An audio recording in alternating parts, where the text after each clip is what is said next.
रामायण तो बचपन से आप सुनते और देखते आ रहे हैं, जिसमें अंत में दिखाया जाता है कि भगवान श्री राम ने रावण का वध कर दिया था। किंतु अगर हम आपसे कहें कि रावण मरा नहीं बल्कि आज भी जिंदा है, अब आप सोच रहे होंगे कि आखिर यह कैसे हो सकता है। लेकिन आप मानो या ना मानो, रावण आज भी जिंदा है। परंतु सवाल ये उठता है कि आखिर रावण है कहाँ। ये जानने के लिए इस वीडियो को पूरा देखिए। हेलो दोस्तों, मैं हूँ आपका दोस्त सोनू सिंह और आप पुरानी बातें यूट्यूब चैनल पर ये वीडियो देख रहे हैं। रामायण में माता सीता को छुड़ाने के लिए प्रभु श्री राम और लंकापति रावण के बीच घमासान युद्ध हुआ था, जिसमें रावण मारा गया था। जिसके बाद प्रभु श्री राम ने रावण के शव को विभीषण को सौंप दिया था। लेकिन यह कोई नहीं जानता कि विभीषण ने रावण के शव का क्या किया, क्योंकि किसी को रावण के अंतिम संस्कार का कोई साक्ष्य नहीं मिले हैं, न ही इस बारे में किसी को जानकारी है। इसलिए हर कोई जानना चाहता है कि आखिर उसके शरीर का क्या हुआ। लेकिन आप यह सुनकर हैरान हो जाएंगे कि रावण का शव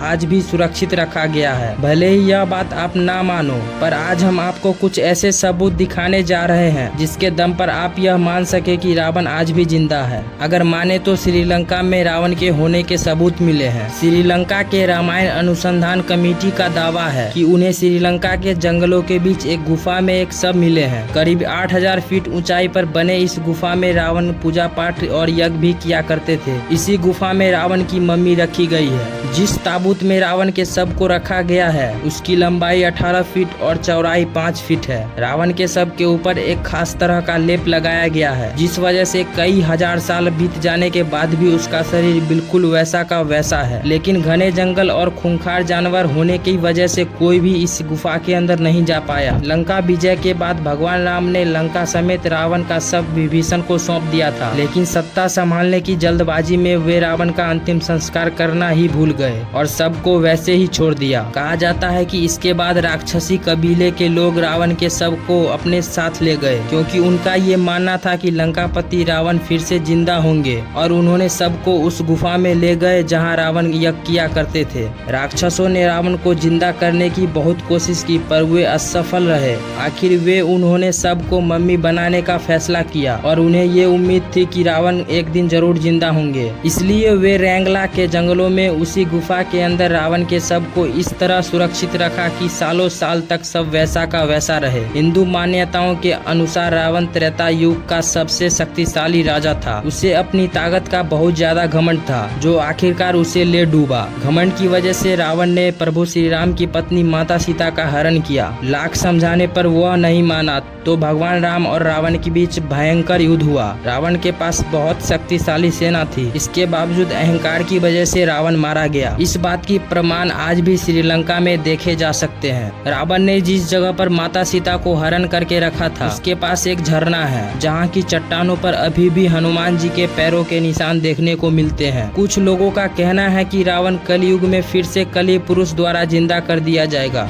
और उस समय भगवान विष्णु के 10वें अवतार कलिक को कली पुरुष के साथ साथ रावण का भी सामना करना पड़ सकता है। रावण हर समय खोज और आविष्कार को ही महत्व देता था। वह नए नए अस्त्र शस्त्र और यंत्र बनवाकर रहता था। कहते हैं कि वह स्वर्ग तक सीढ़ियां भी बनवाना चाहता था। रावण की कई वेधशाला भी थी, जहां तरह तरह के आविष्कार होते थे। खुद रावण ने उसकी वेधशाला में दिव्य रथ का निर्माण किया था। कहा जाता है कि रावण की पहली पत्नी मंदोदरी ने ही शतरंज का आविष्कार किया था। वही रावण का बड़ा तपस्वी भी था। वह अपनी इच्छाओं और पूर्ति के लिए तप किया करता था। तप के बल से ही ब्रह्मा से वरदान मांगा था और तप के बल पर सभी ग्रहों के देवों को बंधन बना लिया था। हनुमान जी ने ही शनिदेव को रावण के बंधन से मुक्त कराया था। रावण के अनुसार रावण को महिलाओं से बहुत ही रस था। रावण की पहली पत्नी मंदोदरी, जो कि राक्षस राज मयासुर की पुत्री थी, दूसरी का नाम धन्य मालिनी था और तीसरी का नाम अज्ञात है। ऐसा कहा जाता है कि रावण ने उसकी हत्या कर दी थी। रावण अपनी पत्नी की बड़ी बहन माया पर भी वासना का युक्त नजर रखी थी। इसके अलावा रावण ने विष्णु भक्त तपस्विनी वेदवी का शील भंग करने का प्रयास किया था,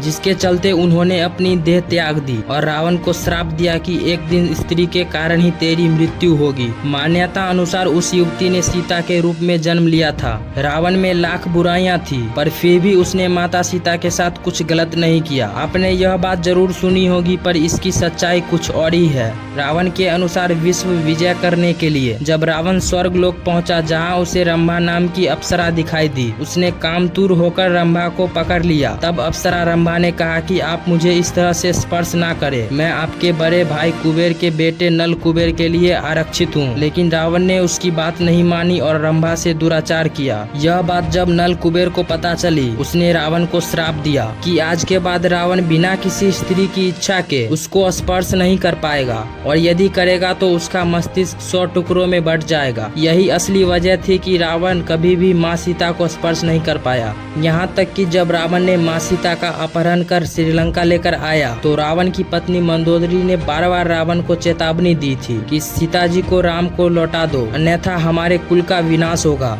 इसके जिम्मेदार सिर्फ आप होंगे। लेकिन रावण अपनी ताकत का घमंड दिखाकर मंदोदरी को फटकार लगाता था। इसी के फलस्वरूप घमासान युद्ध हुआ और रावण की मृत्यु हुई। दोस्तों, इस वीडियो से आपको अगर कुछ भी सीखने को मिला तो इसे एक लाइक, कमेंट और अपने फैमिली में जरूर शेयर करिएगा, और चैनल पर नए हो तो सब्सक्राइब कर लीजिएगा। धन्यवाद।